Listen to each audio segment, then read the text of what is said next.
Good afternoon, and welcome to our 2021 Talent Forward virtual series, where we are bringing some of the most pressing workforce recovery discussions into your homes and offices. Unlike at any time in recent memory, our topic today, childcare, is the issue on everyone's minds. The press is covering it. Employers are engaged, I would say, like never before, strategizing on how to support their employees. Childcare providers have suffered through an extraordinary time and are making tough decisions about their businesses. And of course, parents are still wrestling with the uncertainty of what's to come. Even before the COVID-19 public health crisis, finding quality, affordable childcare was a struggle and a barrier to work for many parents. The pandemic exacerbated issues in an already fragile childcare system, and now a lack of options presents a significant roadblock for parents to re-enter and for some to stay in the workforce. As with everything we have discussed during this series, we realize there is no one solution that will work for all families or employers or communities. But what has become clear is the need to create a childcare system to fully support working parents and the businesses in which they serve, and most importantly, the needs of children. I'm really grateful for the experts who are joining us today. First, we have those that are living and breathing the challenges of supporting working parents with care options. And later in the program, we'll talk to two experts who have probably forgotten more than I'll ever know on the topic and are working tirelessly for a better system. So let's get right into that first discussion. I am joined this afternoon by two incredible leaders who are on the ground doing the hard work of ensuring parents have access to care and employers are equipped to support them in the way that makes sense for their company and their employees. Alessandra Lasama, Tutris, founder and CEO. Thank you so much for joining us here this afternoon, Alessandra. I'm delighted to be here. Thank you for inviting me to this very important conversation. Absolutely. We are also joined by Lilia Vergara. She is the Director of Human Resources for Dr. Bronner's. Lilia, thank you so much for being here this afternoon. Yeah, thanks for having me. So let's get right into it. And I'll start with you, Alessandra. Tell us, I was just recently introduced to Tutris, and I'm so excited that I was and thrilled that you're here and have brought Lilia to the conversation. But tell the audience who might not be as familiar, tell us about Tutris and tell us how you are working directly with employers and really addressing their needs. Absolutely. So Tutris is reinventing childcare, making it convenient, affordable, and on demand. We decided when we founded this company that we really wanted to create a universal platform where all the different shareholders within the childcare space could connect in real time to source the right childcare program for working parents, as well as those providers, whether they be a family childcare program or a center-based program, could connect with all those families that are looking to place their children in an early childhood education program. And so, as you mentioned, many of the challenges have always been, how do we connect those families with the right programs so that children are best served, and so that every child has access to early childhood education, especially in those very, very early 5 years of life, which, as we know, are critical to the developmental milestones of children in kindergarten readiness. So Tutris is a online platform that has today over 122,000 different childcare programs that any working parent can access directly online on their computer or via their app. And they can search for in real time any kind of provider that meets their very specific requirements. Over 120 criteria, whether it be languages, whether it be types of meals, types of discipline for the program, whatever that specific requirement is, the parent can search, connect with that provider, and determine whether or not that is the right solution. And as it relates to employers, as a single mom, having been in the workforce for over 20 years, I'm going to say now, I recognize the challenge of moving my career forward when I didn't have a place for my child. And so as an executive, I then attempted to incorporate childcare solutions for my staff. And I found that there were a tremendous amount of barriers in doing that, whether I didn't have the opportunity to do childcare on site, or whether I didn't have know-how to engage with childcare providers to enroll the children of my staff. Anyhow, long story short is that this universal platform that Tutris has created gives employers access to all those thousands of different providers that have real-time availability, so their workforce can very easily connect with them and enroll their children, and most importantly, making it a turnkey solution for even the smallest of company to incorporate a contribution towards enrollment fees and or the management of FSA accounts, or all of the bells and whistles that go behind providing a benefit to employees. That is fantastic. And I love the turnkey sort of piece of it, right? You're really supporting employers and things that they may need your sort of expertise and support to sort of run that, or actually to even in some ways sometimes help them figure out exactly what it is they might need for their employees, and you can help them discover that.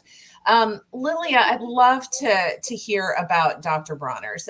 Tell us a little bit about the company. Who are your employees? Who are you trying to find a solution for? And tell us about your experience working with Tutris.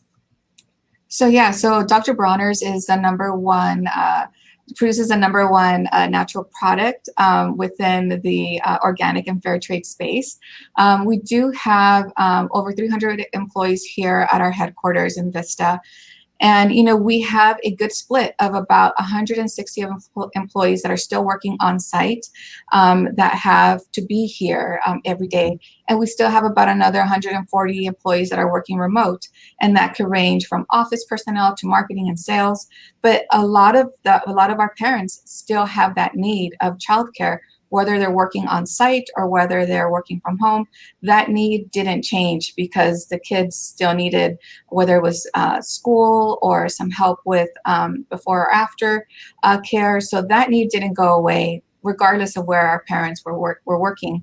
So Tutris came around, and so our employee surveys kept coming up with the stress of childcare, and our parents, it didn't matter whether they were remote or working on site, the need was still there. So we partnered with Tutris, knowing how easy it was for our parents to be able to find the childcare that they needed, because as you know, during the pandemic, you couldn't go visit 5 or 10 locations.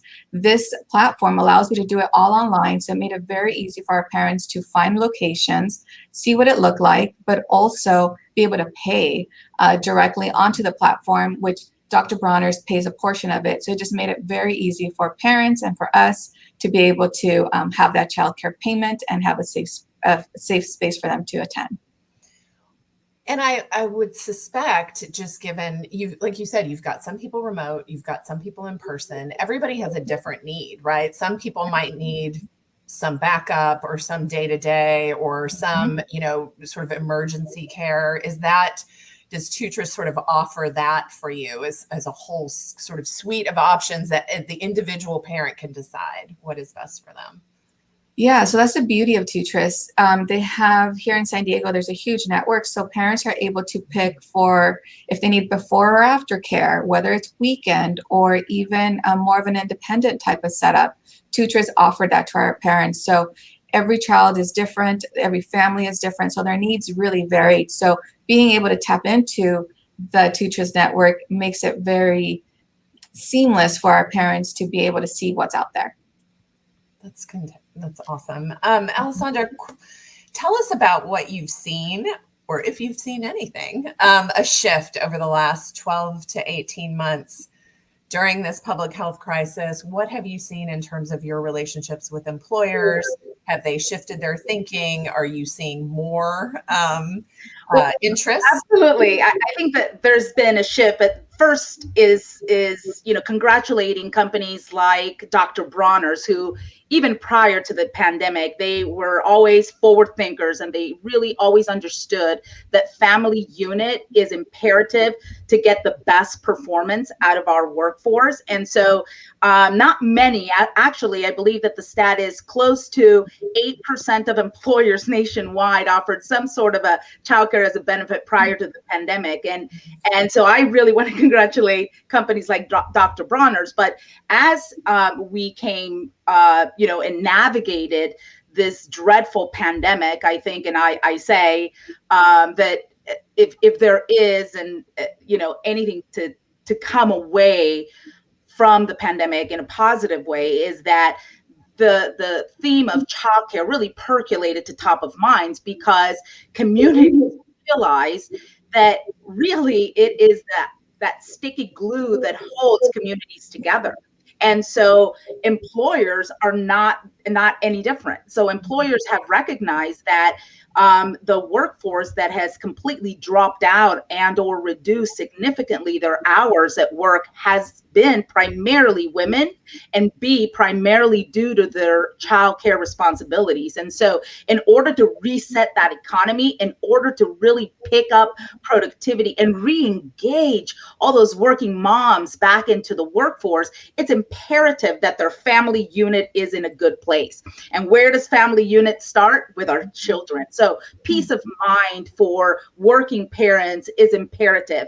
And unless we know that they're in a great place that meets the requirements that are specific to my child, it's a really big challenge. And so we're very fortunate to see and having now been a couple of months since the reopening, especially in California, where we're headquartered, to see that employers are proactively looking to engage with us, partnering with us to see what best way to structure that childcare as a benefit, whether they have deep pockets to contribute, to the enrollment fees, or whether they need a simplified solution just to ensure and guarantee that their staff can have access. Think about all the specific requirements. Going back to Lilia's comment, there are all sorts of shifts, right, in the workforce. So there's swing shifts, there's graveyard shifts, there's weekend shifts. So depending on what industry, and childcare needs are across all of those shifts. So by the mere fact that we have such a large network of providers that have all of the different characteristics that are required by employees, whether it be, in the geography that they need, close to home or close to work, right, or close to a neighbor or close to a relative, the language, right, whether it's a special needs situation, right, we have that access for employers. And so with a very basic partner agreement, we can turn up a childcare as a benefit solution within a couple weeks of a initial partnership with the smallest employer to the largest employer. That's really wonderful. And I had a couple of just comments or reactions based on things you said. One of the things you mentioned, sort of the silver lining of this tragic situation that we've all been living through. But I do think the spotlight on childcare as a workforce issue, which is something we've been talking about at the chamber for a while, is really, I think, what made people sort of think differently, right? The impact on the economy. It's not that we don't care about it as a important educational foundation for our children, but I think it was, it's this bottom line sort of, this is impacting our ability to get back to normal, right? And so and I've heard this from others, they say, regardless of sort of where you are on the political spectrum or where you are as in terms of a stakeholder in this issue, talking about it as a workforce issue really resonates. And so I think that sort of is part of the is part of what has brought us all here today. And then, you ended talking about being able to turn on this benefit. We had this question from the audience, and I wonder if Lilia, you could address this. How do you all, speaking of, you could turn on a benefit quickly to an employer, depending, really across the range of things that they might want to do in support of their working parents. How did you all determine the percentage of childcare costs that you would pay, and what you were going to, sort of use Tutris for in terms of benefiting your workers? Yeah, so we initially, pre-COVID, we had a child care assistance program of $5,000, which was just a number that we came up with based on average cost of childcare and just knowing our employee population. So that was a number we came up with. Once COVID hit, and we realized that a lot of our parents that maybe relied on free childcare at school or was relating, depending on childcare from possibly grandparents or family members, that wasn't an issue. Now with the pandemic, where there had to be a little bit more boundaries created, some of our parents started to see, oh, I can't rely on that childcare anymore. Now I need before or after care. So we knew that childcare was limited. The cost was quite higher. So we increased it to $7,500 a year to help pay for that cost. Have you, just a quick follow-on question for you, have you noticed, you said you'd had this benefit prior to COVID, you've increased it as a result. Have you sort of tracked, what this has done in terms of support for your employees? Do you see an impact on turnover, productivity, or any of those sorts of metrics? Just curious. So so turnover is very low. We're at, I think the last time I checked was under 5%. And a lot of it has to do with, being able to keep our best employees. And I definitely think that with this benefit, it has helped us retain some of those parents that otherwise would have left because they have those responsibilities to be at home and take care of their kids. By being able to offer this benefit, we've been able to retain them and have options now. Whether they decide to leave at that point, it's up to them. But we are giving them an extra option, so they're able to utilize this program. But definitely, we have seen our turnover has not increased even after the pandemic. So definitely feel that this benefit has contributed to it. And we've consistently have heard from our employees through various surveys that childcare is a concern and a stressor. So as we continue to hear that, we realize, okay, we need a program to help offset that and be an option for parents. So we definitely feel that there's also a sense of calmness, or anxiety levels are not as high, at least not for the childcare side, once they're able to find a provider. What about on the recruiting side? Is it a benefit that you use to recruit? You don't have a lot of turnover, so that's a good thing. But we have a lot of openings because we've taken off this last year. So yeah, but as we recruit, that is one of the options that we continue to talk about because our benefit package is amazing, but childcare does come up. They do ask, what's the limit or what's the maximum? How does this Tutris program play about? And what if I have a provider that I would like to be part of this network? So that conversation does come up. But yes, the childcare and the medical coverage are our top questions when we're talking with new candidates. So great.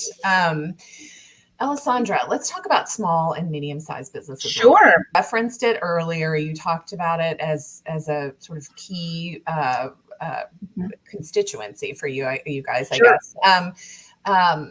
What do you hear from them, or how do you, are they how do they deal with this? It's, childcare is not a cheap benefit, and they're, trying to, stay within their margins. What are you hearing from them? Sure. So if I could just piggyback real quick on what Lilia was saying, which is so important as an employer, having been an employer for 2 decades, I can tell you that the highest cost in replacing a valuable employee is the recruitment, the training, and the ramp up period to get them to the levels of productivity. And so the viewpoint that a forward-thinking organization such as Dr. Bronner's has taken in really understanding that retention has the highest yielding ROI for them, because it can be as costly as spending 100% or 150% an employee's wage just to replace them before they even start to produce their production at the levels in which a valuable employee that we had in the past. So it's important to note that as we're thinking about the large employer, well, they've got deep pockets and a lot of resources. Typically, they have in-house, recruiters to help them with that turnover if they have that turnover. But now getting back to your question, in why a huge emphasis that we have at Tutris is in assisting the medium and small size businesses, is because think about a business with 5 employees losing a valuable employee, right? They've lost a significant portion of their productivity, and the pain involved and the cost involved in replacing that resource can really devastate their operation. And that is true all the way, across the board for SMBs.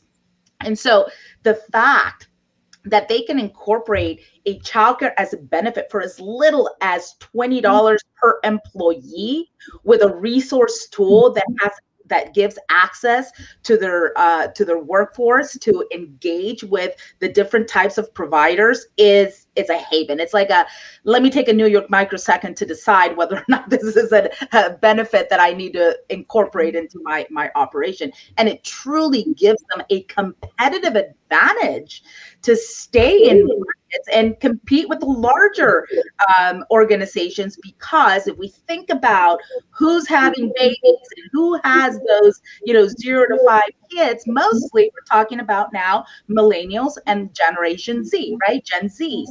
And as we look at them, coming up into the workforce, we know that in the next 5 to 10 years, they're going to make up that 30-40% of our workforce. And so what is imperative to this new upcoming generation is home work balance, or right work home balance. I said it backwards, but same thing, right? Kapikua, they call that in my language. So the reality is that if we're not thinking as employers in creating a benefit that provides and aligns with the value system of the upcoming workforce, then we're going to be, we're not going to be competitive, no matter whether you're a large employer, small or medium size. So again, the whole care economy is not a really hot topic, but the primary reason for that is I think the mentality of the upcoming generations have completely changed as it relates to how important quality of life and that work-home balance is. Yeah. And it just helps. I want to ask you this question that came in from the audience. As the U.S. Chamber, a big, sort of constituency for us are our state and local chambers all over the country. And I know you're well aware of them at Tutris because you're a member of some local chambers. But we've got a question coming in from Montana. And the question is, how can chambers help to get childcare providers listed? They're interested in potentially using a Tutris in Montana to, as kind of a short-term solution for them. So what's the dynamic? What's the connection that needs to be made, and what can chambers do to really? Absolutely. I think that awareness is where chambers can really help us, because our platform is ever growing, and we rely on state information to help create what we're going to call it an initial profile for every state licensed or state exempt of license, but state registered program within Tutris. So it's really, really easy to come into Tutris and claim a childcare profile and then work to enhance it, providing with all the details pertaining to the program and adding the virtual tour capabilities and all that fun stuff, for which we have an ops team, a wonderful ops team that is very, very helpful. But I think that education, we need to let every provider across the US know that this is a free service to them. This is a complete software resource tool that helps them automate their program management, that helps them promote their program to the thousands of working parents that are in search and in need of childcare. It helps them connect directly. We're not the middleman. It helps them connect directly with these families. And more importantly, it helps them tap into this huge and growing pipeline of employers that are subsidizing and sponsoring childcare solutions for their workforce, so that they can, in turn, open enrollments for these parents. So chambers really could have a significant role in helping us bring the awareness to all the markets and letting providers know that this is a resource tool designed also to help them be more profitable, because as you know, supply and demand is off. We're in a deficit, right? At least, prior to COVID, it was close to 44% deficit in 0 to 5 care to the demand. And so in order to encourage more, entrepreneurial, spirited individuals and lots of moms that would be fantastic, that love children, right? Opening a family childcare program, they need to know that there are resource tools to support them and to set them up for success. And that is part of what Tutris does for the entire childcare economy. We've created a very powerful resource tool for the smallest childcare provider, in-home childcare program, or the most sophisticated center-based childcare program to adopt at no cost to them, to be in the network and accept enrollments from employers and parents and everyone at large.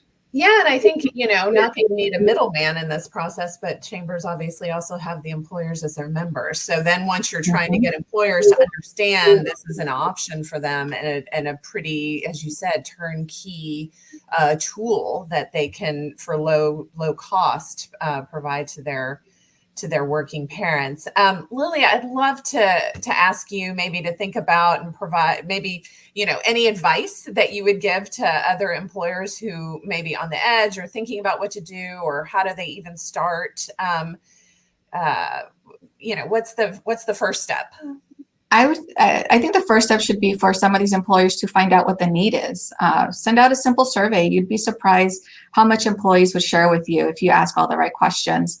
And if childcare is a concern or just a benefit that you want to consider, definitely look at Tutris to see if that is a platform that'll work for you and your organization and your parents. But definitely checking in with them, checking in with the employees to see what their need is. You'd be surprised of how much they'll share with you on some of the concerns they have, and especially when it comes to childcare, it's a huge concern for parents. Because there's no business that's getting away from this. This isn't just a Dr. Bronner or a California shortage. This is across all sizes of organizations and all across the country. Thank you so much for saying that. And I want to just put a finer point on that. That is sort of the first step that we give to when we're talking to employers all the time. They come to us and say, we want to do something. We're like, do you even know what your employees need?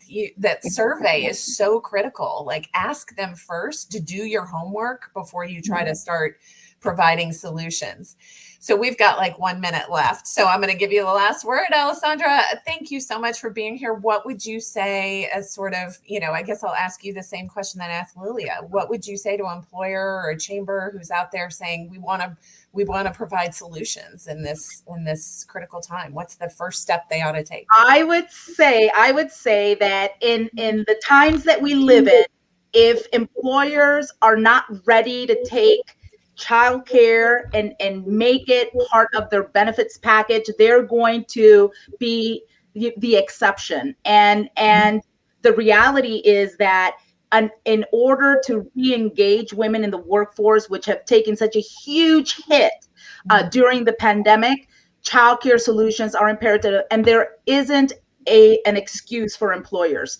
We have absolutely every option available for the smallest employer to the largest employer to incorporate childcare as a benefit. And speaking to what parents need, only second to healthcare is childcare. So childcare is not just a family issue, it's a business issue. And the sooner that employers recognize that and do something about it, the faster they're going to, re-engage full productivity and, get back to thrive. Thank you. Well, I cannot thank you both enough. So grateful for your perspectives. I think we learned a lot. I think we got some good tips. I think if we can engage more employers, which I know, we are every day. If we've got the childcare providers working hand in hand to meet the needs of workforce, I think we can really make a big dent into this crisis. So thank you so much, Alessandra, Lilia. Appreciate your being here. So there is obviously another really key player in the mix as we think about where solutions come from and how they can be implemented successfully, and that is government. And to help us tackle childcare from this perspective, we're joined this afternoon, as I mentioned earlier, from two wonderful colleagues and experts. First, we have Laura Colloid, partner of Stride Policy Solutions. Laura, I want to thank you for joining us. So good to see your face. Good afternoon. Thank you, Cheryl. Absolutely. And Abby McCloskey, founder and principal of McCloskey Policy. Abby, it's so good to see you. Appreciate having both of you here. I cannot wait to dig into this conversation. You guys are so smart on these issues. So obviously before the pandemic, the childcare system was not, I would say, maybe working as effectively or optimally as we would want for families and for providers. And then the ongoing public health crisis has shown us two things. One, how important childcare is to the economy. We just talked a lot about that in the previous discussion. And secondly, and probably, frustratingly, there is no sort of one solution or silver bullet as much as we would like to think there could be to fixing that childcare system. So addressing the challenges we're seeing with childcare, access, affordability, quality is going to require short, medium, long-term attention and investment. I would love to start, would love to hear from both of you on this issue. What are some of the short-term sort of low-hanging fruit actions on childcare that enjoy bipartisan support? Some quick wins, potentially. Who wants to go first, Laura?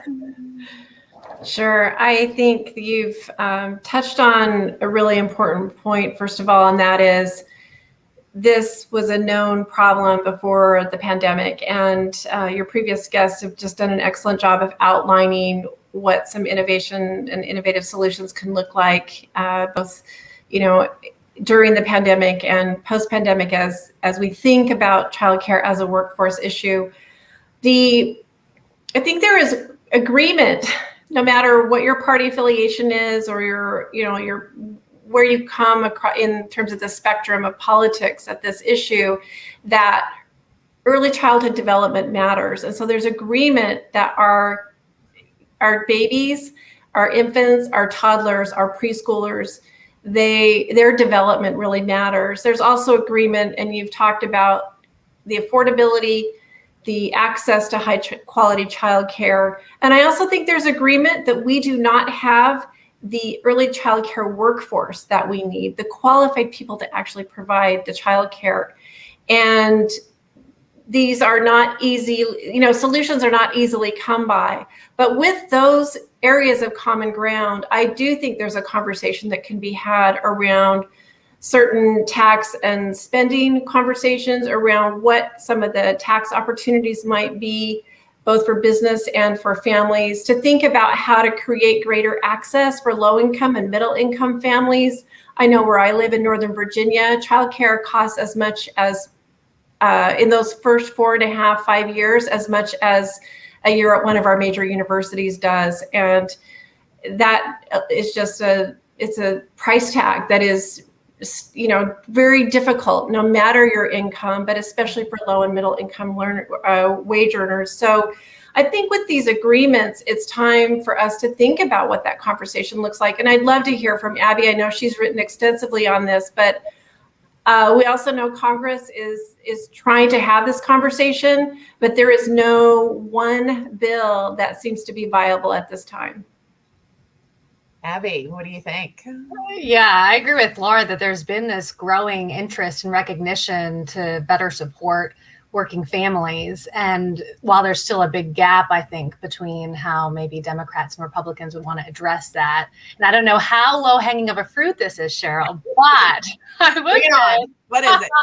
There does seem to be some desire to offset childcare costs directly by allowing parents to choose whether they want to send their child to a religious childcare provider, a center-based care, in-home care, the tiny programs we were just talking about, and allowing parents to have a wide variety of options for their child's care and early development.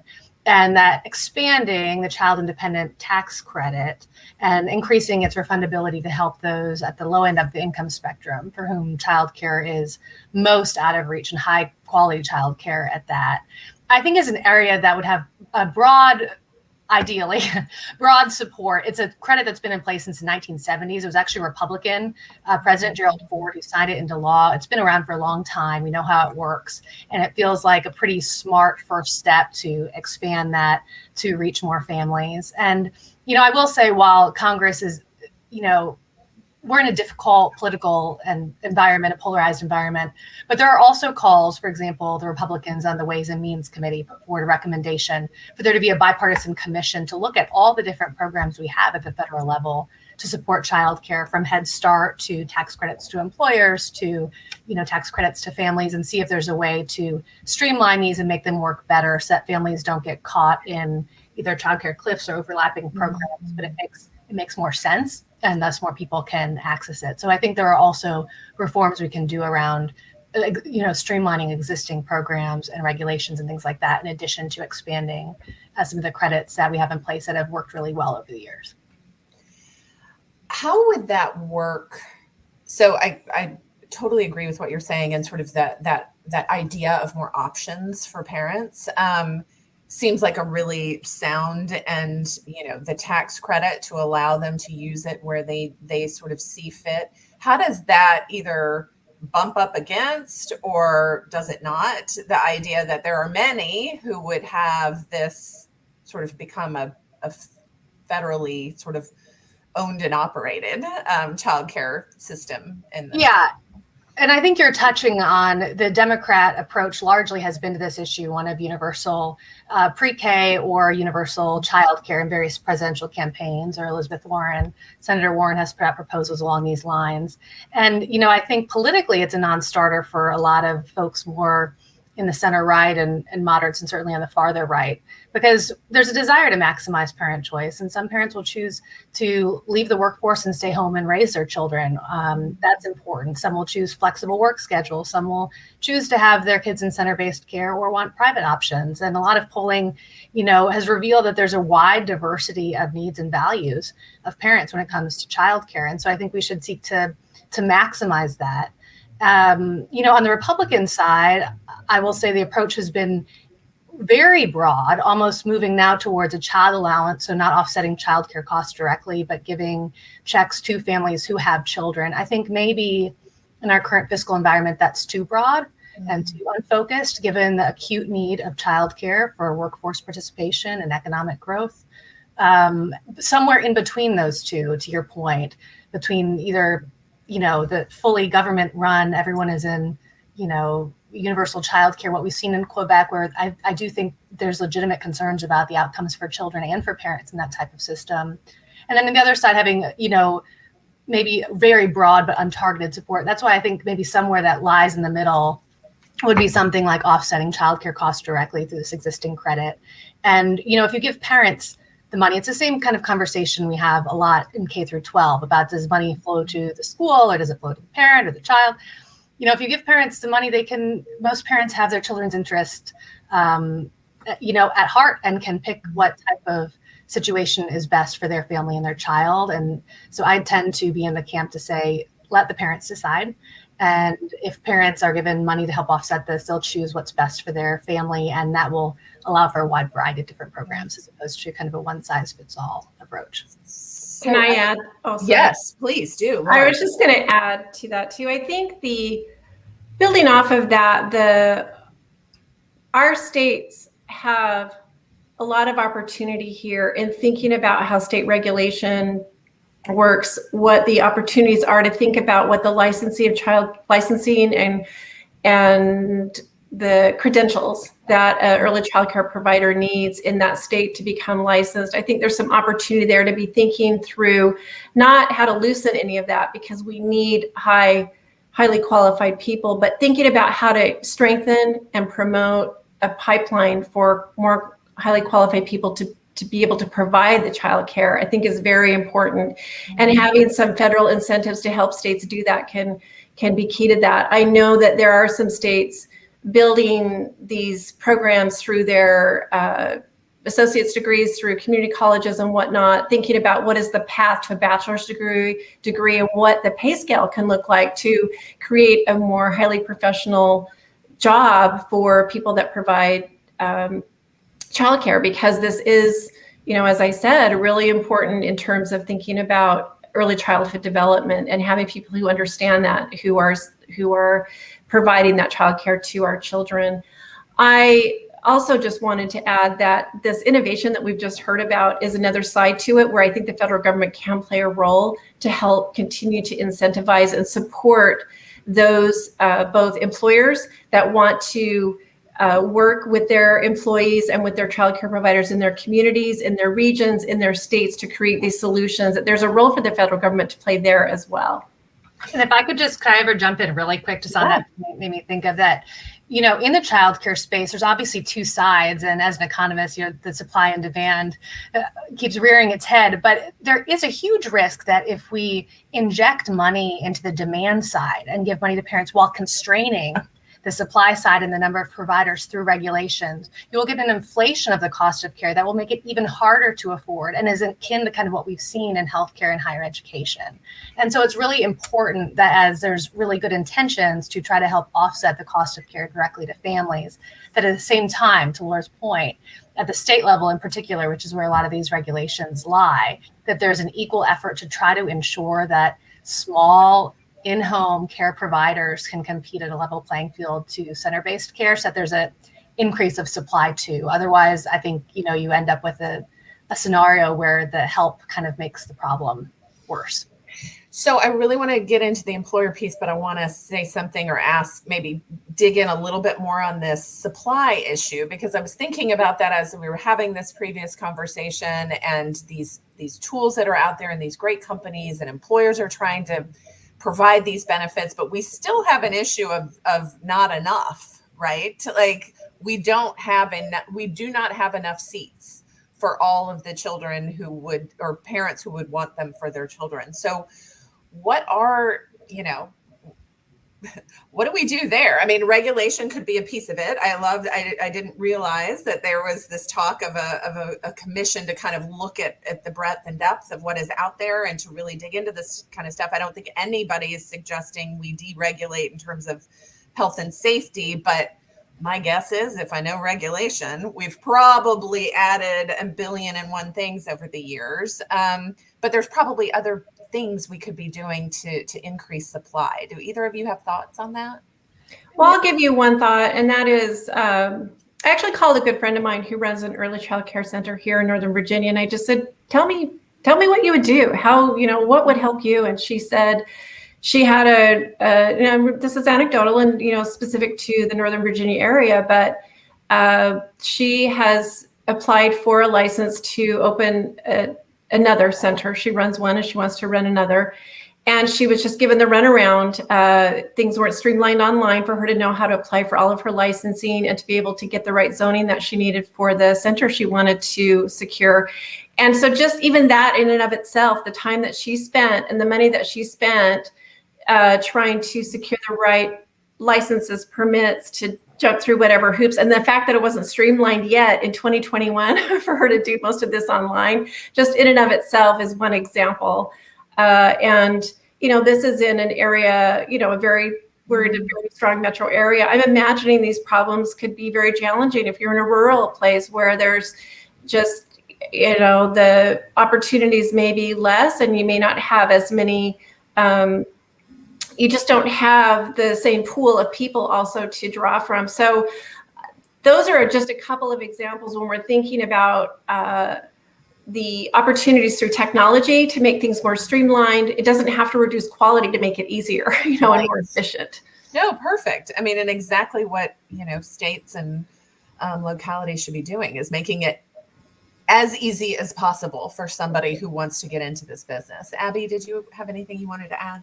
Sure. I would say that anyone on this call can, with a little internet search capabilities, can go and find the regulations in your state for setting up in-home childcare facility. And I remember looking at Wisconsin's, one of my colleagues had written about theirs and thinking, oh, for sure, Texas, as a big red state, ours would be less intense in what you'd need in Wisconsin to set up a childcare facility. And turns out it's dozens and dozens and dozens of pages. And as we see in other industries, in fact, I'm sure in companies of those who are on this call, that obviously the larger your company is, your facility, the easier it tends to be to navigate these regulations because you just have more people, you have more expertise, you tend to have a bigger margin to be able to address regulatory needs. And that becomes very difficult when you're talking about in-home care providers of maybe 1, 2, 3 people to navigate all the regulations required. And, we've seen this precipitous decline in small in-home childcare providers over the last decade. It's gone down by about 30%.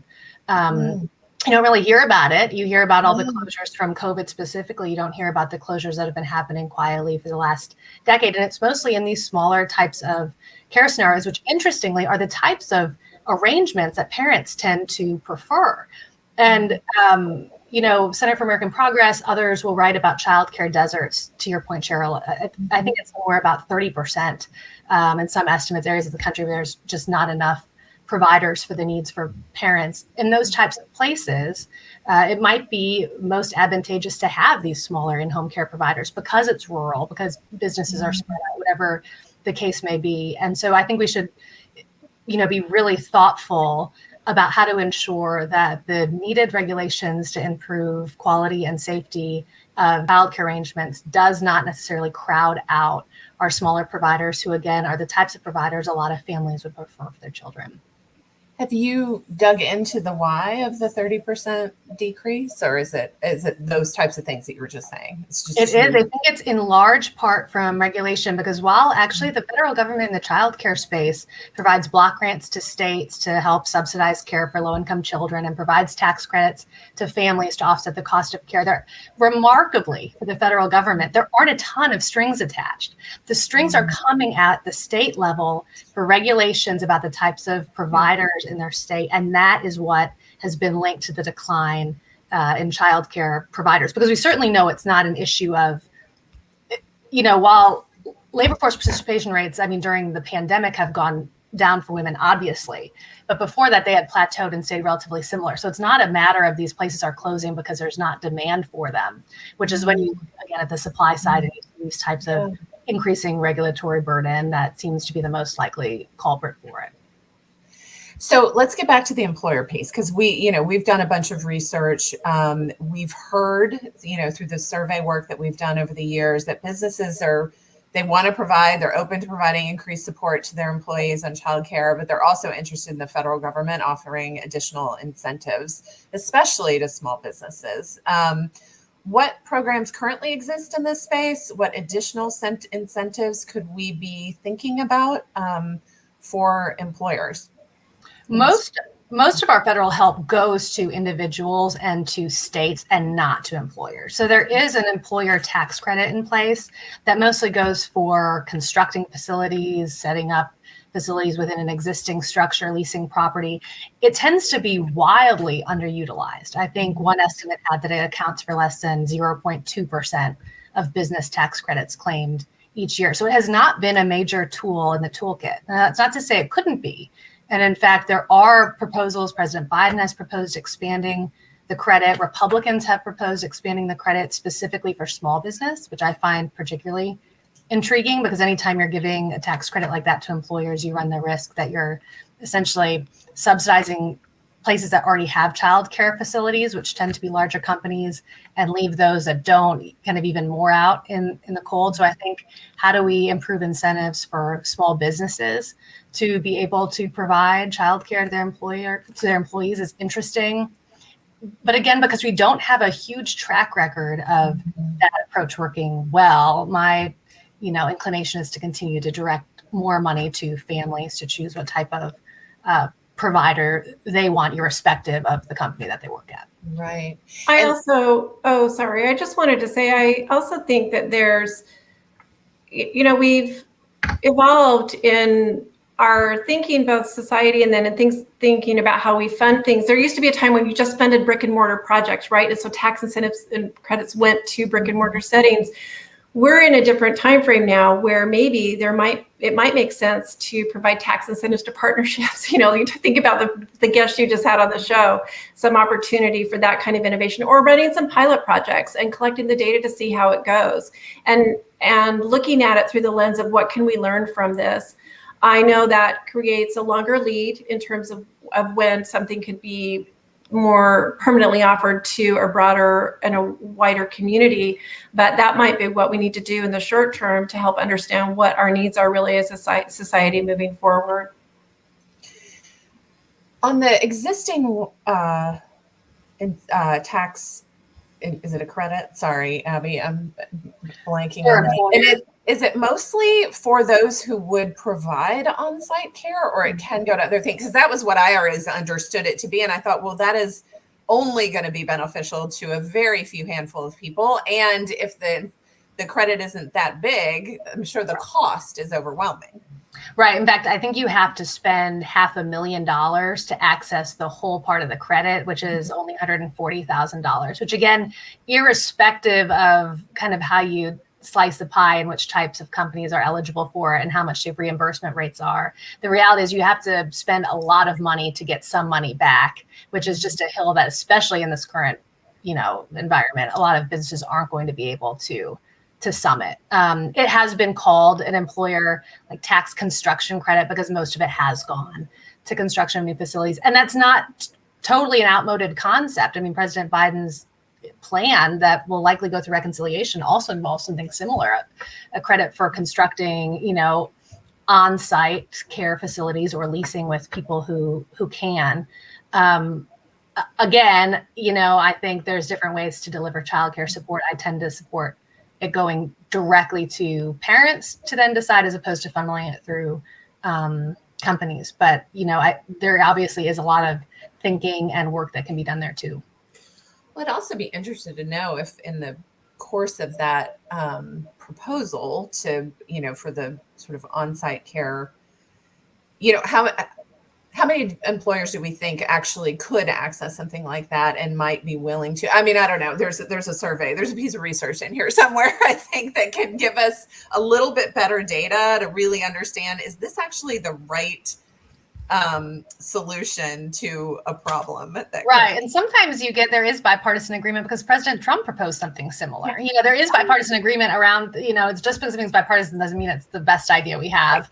But again, there's multiple ways to address the childcare debate. And I feel like that tends to be an underutilized one, and maybe rightfully so. So we've got a question coming in about this issue of regulation, and don't we want regulation when we're dealing with small children? And I think, I don't think anybody disagrees with that, but this issue of sort of, the viable profit margins, right? This is an area where you do not get in this business to make money. My assumption is, right? You're not, the margins are slim. We've seen this over the course of the last 18 months, certainly. Which then this isn't even actually the question that's being asked, but I'm curious about this issue of like setting market rates and things like that. And how are we deciding how much we, reimburse and that kind of thing? And is that an area where that is sort of ripe for relooking, or is that just too crazy of an idea? Well, one thing I would say is right now the money that flows from the federal government to states through the CCDBG, Childcare Development Block Grant. There you go. States decide the rate at which they subsidize families for that and who is eligible for that. So there is already some flexibility built into the current program. Now, that is a program that is for a very defined population of families who have lower incomes. And Abby can add more because of, the economic packaging, the economics around this. But I think there is something to be learned through all the money that's been infused through that program through these federal stimulus programs, and how we learn from that to see, as eligibility was expanded in some states because of this influx of federal dollars, what are we learning about what do families need when it comes to that cost? Cheryl, that was my point in bringing this up. Yeah. And it's a perfect case in point for this, Ways and Means Committee recommendation for a bipartisan commission to look at what are all these existing programs and how do they interface with each other. Because when you do look at the block grants that go to states, only 20% of eligible children receive subsidies for childcare. And these eligible children, by the way, are from very poor families. Why is that? It's been chronically underfunded. And so, again, Cheryl, when you're asking, should we look again at where this money goes? I have 3 young kids. I don't like paying for childcare. I also don't like paying for my mortgage and all these other things, but I can. And so far, it hasn't impeded me from being in the workforce. So I think we need to think through, there's always a temptation to give support out widely, but to target our resources to the people for whom it is a significant barrier to work, and for whom they don't have enough money for their children to go to a high quality care environment, which has lifelong implications for that child and their trajectory. And so I would be very much in favor of directing much more of our support to a more narrow piece of the pie, and certainly starting with ensuring that families underneath the poverty line have sufficient access to childcare so that they can work and begin climbing the ladder of economic mobility and independence. I love that as a way to end, but I have one last thing to say, to ask you guys real quickly, because I've heard now from several people from the Hill and otherwise about the stimulus dollars and how they're being spent. And does anybody have a handle on it? And are states doing anything innovative? Are they doing anything at all? And so I don't know if each of you have, 15 seconds on that. And maybe it's as easy as to say, somebody's tracking it, but I'm just curious if you're seeing anything innovative happening in states with all of those dollars. So I don't think any one entity, no one's tracking it per se. And every state has the flexibility to use those dollars in ways that they deem necessary. And there was a lot of flexibility Congress gave the states because of the crisis that we've been in with COVID. Having said that, I think there are opportunities to learn from states and from their partners that participate in those programs about what some of those monies were able to do that couldn't have been done without it. There was some stabilization grant money, for example, learning how those stabilization dollars, whether they actually helped fill the gap, create some new opportunities, and stabilize some of the existing businesses. There's 3 or 4 parts to that there that I think is worth examining if some will. Yeah, there's been 3 waves of support from last March until now from the federal government for childcare, each one bigger than the last, totaling over $50 billion of injection into the industry. And each state is required to report how they're using those funds. States gave their reports back in February of this last year. And, you saw some states doing really cool things like buying clear masks so that, young kids, their language skills weren't being impeded by not being able to see their teachers' mouths as they're learning how to talk and write and engage with the world. However, the last injection was 39, billion, much of which has yet to be spent. And so states do have some flexibility here, especially as we head into, the fall, and God help us with the Delta variant and all of that. States still have some padding to deal with this and to offer the childcare industry. And so I think the question is, what's the best way to do that, and how can they do that in the most effective manner that delivers the most help to the most people?